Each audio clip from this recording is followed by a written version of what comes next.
안녕하세요. 오늘은 인생의 깊은 지혜를 담고 있는 성경의 귀한 책, 바로 전도서를 함께 읽어보고자 합니다. 전도서 1장부터 12장까지 그 속에 담긴 지혜의 메시지를 한 걸음 한 걸음 따라가며 우리의 삶에 어떤 의미를 주는지 깊이 탐구해 볼 텐데요. 전도서는 우리에게 익숙한 표현인 헛되고 헛되며 헛되고 헛되니 모든 것이 헛되도다라는 강렬한 선언으로 시작됩니다. 이 선언이 우리에게 전하고자 하는 바는 무엇일까요? 이 책은 단순히 비관적인 철학서가 아니라 덧없는 세상 속에서 진정한 의미와 만족을 어디에서 찾을 수 있는지, 그리고 하나님을 경외하는 삶이 왜 중요한지를 깨닫게 해주는 귀한 지침서입니다. 자, 그럼 전도서 1장부터 12장까지의 여정을 함께 떠나볼까요? 이 여정 속에서 우리가 미처 깨닫지 못했던 인생의 소중한 진리들을 발견할 수 있기를 바랍니다. 자, 이제 전도서의 지혜로운 목소리에 귀 기울여 보겠습니다. 이 시간을 통해 전도서가 전하는 깊은 통찰이 여러분의 삶에 지혜의 빛을 밝혀주기를 진심으로 소망합니다. 전도서 1장에서는 해 아래에서 수고하는 모든 수고가 사람에게 무엇이 유익한가라고 질문하며 모든 것의 헛됨을 선언합니다. 한 세대가 가고 한 세대가 오지만 땅은 영원히 있으며 해는 뜨고 지며 바람은 이리저리 불고 강물은 바다로 흐르지만 바다를 채우지 못하는 끊임없는 순환을 보여줍니다. 이처럼 모든 만물은 그 움직임에도 불구하고 아무것도 새롭지 않으며 사람의 눈은 보아도 족함이 없고 귀는 들어도 차지 아니한다고 말합니다. 전도자는 지혜를 얻기 위해 애썼지만 결국 많은 지혜에는 많은 번뇌가 있고 지식을 더하는 자는 근심을 더한다고 고백합니다. 세상의 모든 노력과 성취가 결국에는 험으로 돌아감을 강조하며 인간의 한계와 세상의 반복적인 무의미함을 지적하고 있습니다. 이는 마치 우리가 열심히 달려가는 경주가 결국 시작점으로 돌아오는 것과 같다고 말하는 것 같습니다. 우리는 여기서 깊은 통찰을 얻게 됩니다. 끊임없이 무언가를 추구하며 살아가지만 과연 그 모든 것이 우리에게 영원한 만족과 의미를 가져다 주는지에 대한 근본적인 질문을 던지는 것이죠. 어쩌면 이 질문 자체가 전도서 전체를 관통하는 핵심 메시지일지도 모르겠습니다. 이 첫 장은 우리에게 삶의 본질적인 질문을 던지며 단순한 생존을 넘어선 의미를 찾고자 하는 인간의 오랜 갈망을 대변합니다. 전도자는 이 헛됨의 선언을 통해 역설적으로 진정한 가치를 찾아 나서는 여정을 시작하고 있는 것입니다. 2장으로 넘어가면 전도자는 쾌락과 웃음, 건축과 재물, 그리고 종들을 통해 만족을 얻으려 했던 자신의 경험을 이야기합니다. 그는 자신의 눈이 원하는 것은 무엇이든 마다하지 않고 마음이 구하는 모든 쾌락을 누렸지만 결국 그 모든 것 역시 헛되고 바람을 잡는 것과 같음을 깨달았습니다. 화려한 건축물, 풍부한 포도원, 수많은 가축과 노비들, 은금 보화 등 이 세상에서 얻을 수 있는 최고의 것을 소유했음에도 불구하고 그의 마음속에는 공허함만이 가득했음을 고백합니다. 지혜가 어리석음보다 나은 것은 마치 빛이 어둠보다 나은 것과 같지만 지혜로운 자나 어리석은 자나 결국 모두 죽음을 맞이한다는 사실 앞에서 그 차이가 무색해진다고 탄식합니다.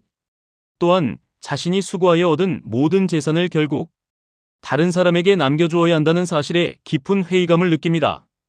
이는 자신이 평생을 바쳐 쌓아 올린 것이 자신만의 것이 될 수 없다는 비극적인 깨달음입니다. 하지만 전도자는 이러한 허무함 속에서도 작은 위로를 발견합니다. 그것은 바로 하나님이 주시는 선물, 즉 먹고 마시며 자기 수고로 낙을 누리는 것입니다. 일하는 기쁨과 현재의 삶 속에서 작은 만족을 찾는 것이 바로 하나님의 선물이라고 고백하는 것이죠. 우리가 흔히 생각하는 성공이나 쾌락이 아닌 일상 속 작은 감사와 만족이 진정한 행복의 근원임을 일깨워주는 소중한 가르침입니다.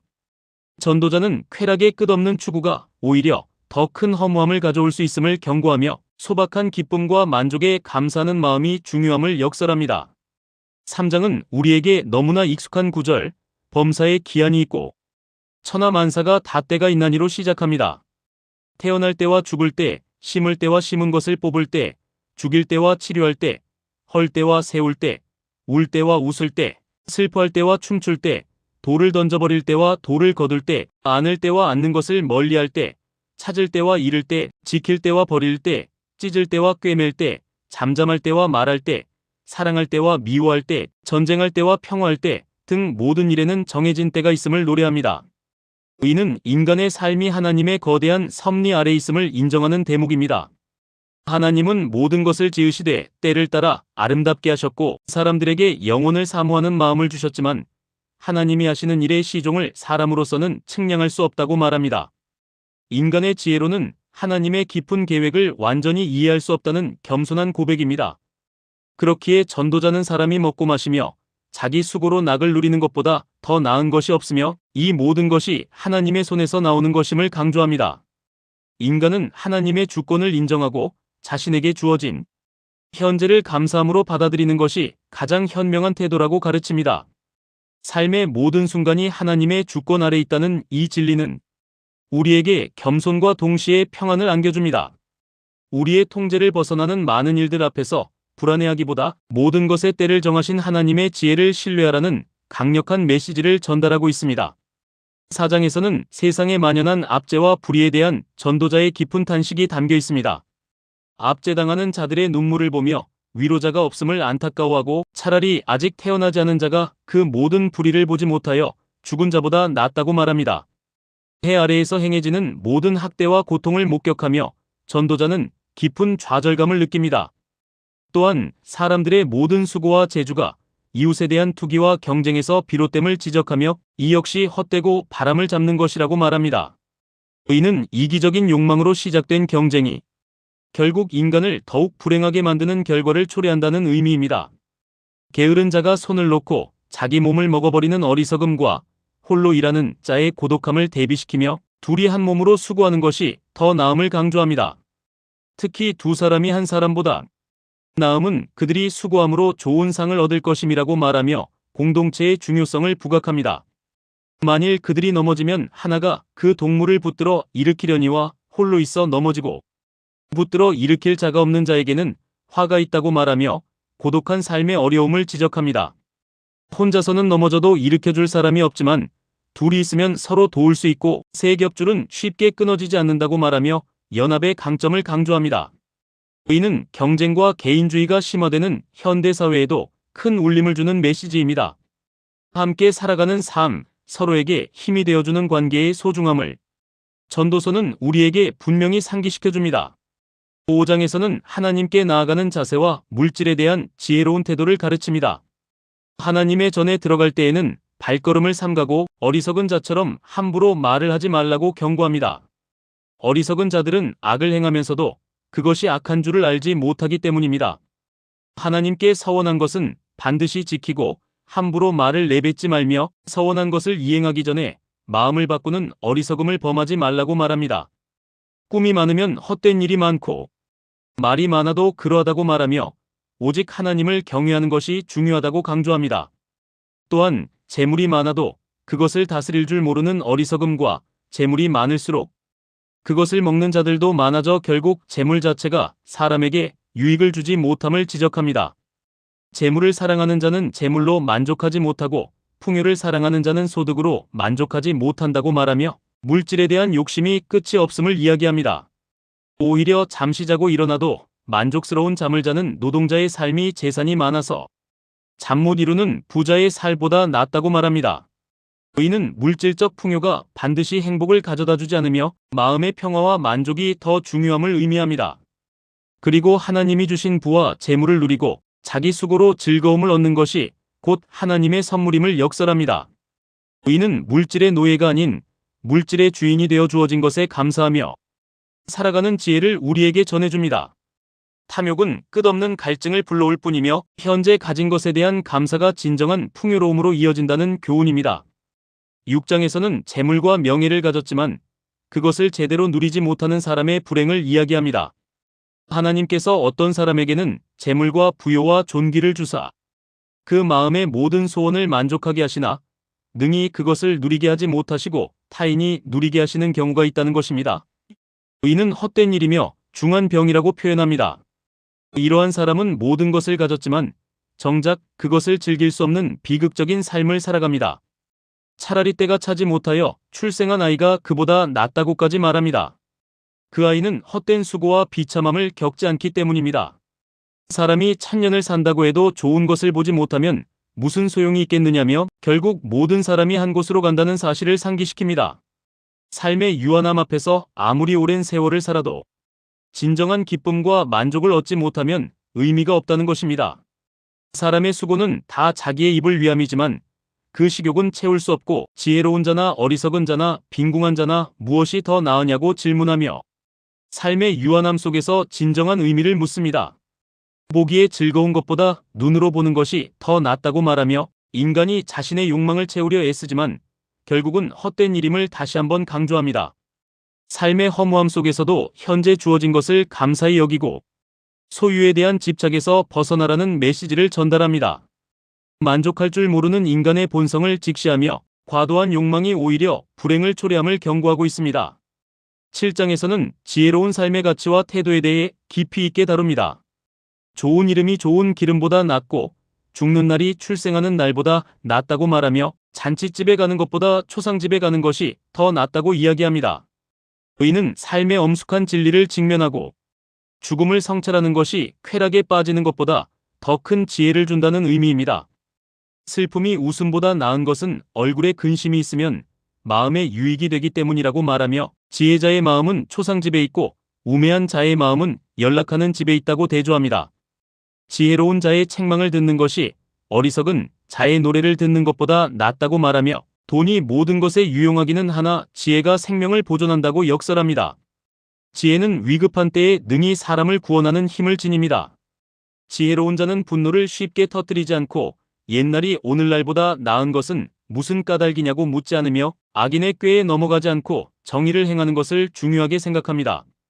또한 지혜는 능력과 같고 지식은 힘과 같으니라고 말하며 지혜의 중요성을 강조합니다. 무엇보다도 하나님을 경외하는 자는 이 모든 일에서 벗어날 것이라고 말하며 모든 사람이 죄를 지었음을 인정하고 교만하지 말 것을 경고합니다. 어떠한 상황에서도 평정을 유지하고 하나님의 섭리를 믿으며 현재에 감사하는 것이 지혜로운 삶임을 가르칩니다. 이 장은 단순히 물질적인 부나 사회적 지위가 아닌 내면의 지혜와 하나님을 경외하는 마음이 진정한 행복의 근원임을 깨닫게 해줍니다. 8장에서는 권세에 대한 순종과 하나님의 심판에 대한 메시지를 전합니다. 왕의 명령을 지키되 하나님의 맹세로 말미암아 그리하라고 말하며 왕 앞에서 급히 물러서지 말고 악한 일에 머무르지 말 것을 권고합니다. 의인은 왕의 명령이 곧 권세이며 그 권세는 하나님께서 허락하신 것이기 때문입니다. 사람에게는 자기의 때가 있고 판단이 있으므로 모든 일에는 적당한 때와 방법이 있다는 것입니다. 하지만 악인이 악을 행함에도 불구하고 벌을 받지 않고 잘 되는 것처럼 보이는 현실에 대해 전도자는 의문을 제기합니다. 그는 이 세상에서 악인이 의인의 처지에 이르고 의인이 악인의 처지에 이르는 헛된 일이 있음을 인정합니다. 그럼에도 불구하고 그는 하나님을 경외하는 자는 잘 될 것이요 하나님을 경외하지 않는 악인은 결코 잘 되지 못할 것이며 그날도 길지 못할 것이라고 확신합니다. 사람이 해 아래에서 행해지는 일을 다 알 수 없으며 인간의 노력으로는 하나님의 모든 계획을 다 파악할 수 없다고 고백합니다. 의는 인간의 한계와 하나님의 주권을 다시 한번 인정하는 부분입니다. 우리가 알 수 없는 영역에 대한 겸손한 태도와 하나님의 공의로운 심판에 대한 믿음을 가지라고 독려합니다.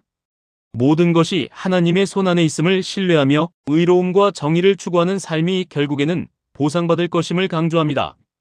9장에서는 죽음의 보편성과 삶의 유한함을 직시하며 현재의 삶을 즐겁게 살 것을 권면합니다.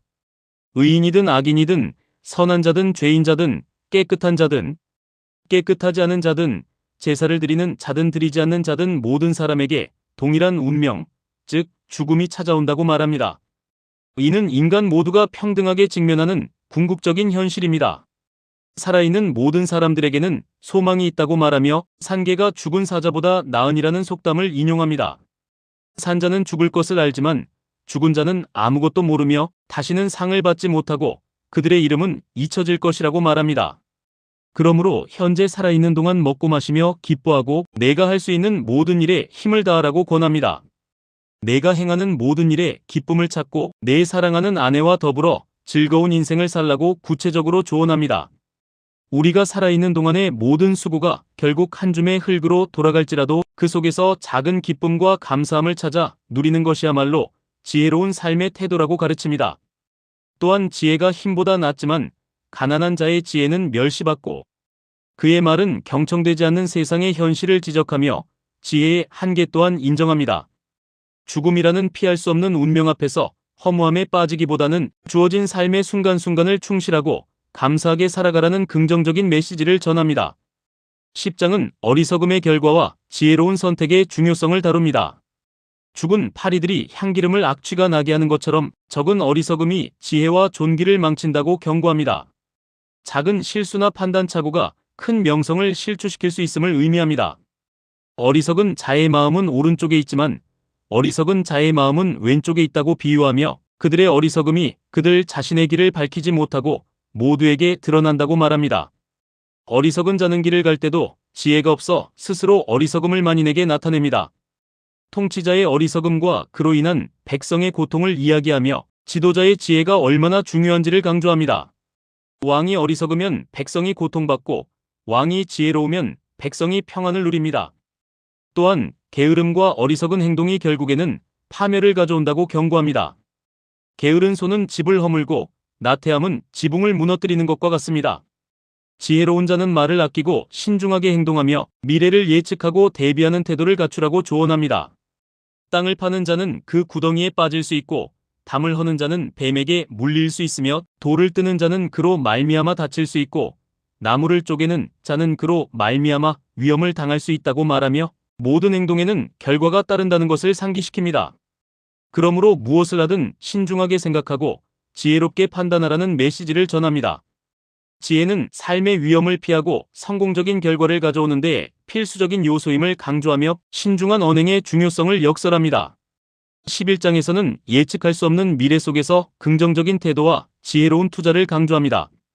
내 떡을 물 위에 던지라 여러 날 후에 도로 찾으리라고 말하며 자신의 몫을 여러 곳에 나누어 투자하여 위험을 분산시키라고 조언합니다. 의인은 미래를 알 수 없으므로 한 곳에 모든 것을 걸지 말고 다양한 가능성에 대비하라는 의미입니다. 구름에 비가 가득하면 땅에 쏟아지고 나무가 나무로나 북으로나 쓰러지면 그 쓰러진 곳에 그냥 있으리라는 자연의 이치를 들어 인간이 미래를 완벽하게 통제할 수 없음을 인정합니다. 또한 아이가 어머니의 태에서 어떻게 뼈가 자라나는지 알지 못하듯이 모든 것을 지으시는 하나님의 일을 사람이 알 수 없음을 말합니다. 바람을 살피는 자는 파종하지 아니하고 구름만 바라보는 자는 거두지 아니할 것이라고 말하며 때가 오기를 기다리다가 아무것도 하지 못하는 어리석음을 경계합니다. 오히려 아침에 씨를 뿌리고 저녁에도 손을 놓지 말라고 권하며 미래에 대한 막연한 두려움 때문에 현재의 노력을 게을리하지 말 것을 당부합니다. 의인은 현재의 충실한 노력이 미래의 결실로 이어진다는 강력한 메시지입니다. 젊은 시절의 즐거움을 누리되 모든 일에 하나님의 심판이 있음을 기억하라고 말하며 젊은 날의 기회를 놓치지 말고 즐겁게 살라고 권면합니다. 청년이여 젊을 때에 즐거워하고 내 마음이 기뻐하는 대로 행하며 내 눈이 보는 대로 조치라. 그러나 이 모든 일로 말미암아 하나님께서 너를 심판하실 줄 알라고 명심하라고 조언합니다. 의인은 오늘을 최선을 다해 살아가면서도 다가올 미래에 대한 책임감 있는 자세를 잃지 말라는 균형 잡힌 메시지를 담고 있습니다. 무모한 방종이 아닌 하나님의 뜻 안에서 누리는 기쁨을 강조하는 것입니다. 마지막으로 12장에서는 전도서 전체의 결론을 내립니다. 젊은 날 곧 곤고한 날이 이르기 전 또는 아무 낙이 없다고 할 해들이 가깝기 전에 너의 창조주를 기억하라고 강력하게 권면합니다. 의인은 늙고 힘이 없어지기 전에 그리고 죽음이 찾아오기 전에 하나님을 찾고 그분과의 관계를 회복하라는 메시지입니다. 해와 빛과 달과 별들이 어두워지기 전에 비 뒤에 구름이 다시 일어나기 전에 즉 인생의 황혼기가 오기 전에 창조주를 기억하라는 것입니다. 이 비유는 육체의 쇠퇴와 삶의 활력 상실을 의미합니다.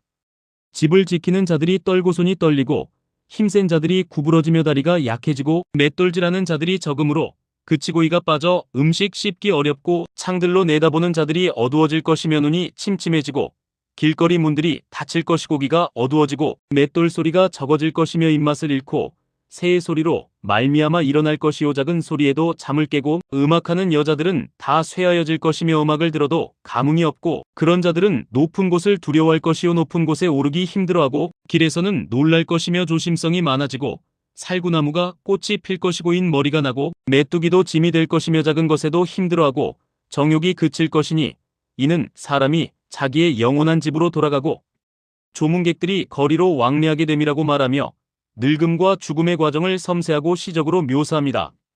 은줄이 풀리고 금그릇이 깨지고 항아리가 샘 곁에서 깨지고 바퀴가 우물 위에서 깨어지며 흙은 여전히 땅으로 돌아가고 영은 그것을 주신 하나님께로 돌아갈 것이라고 선언합니다.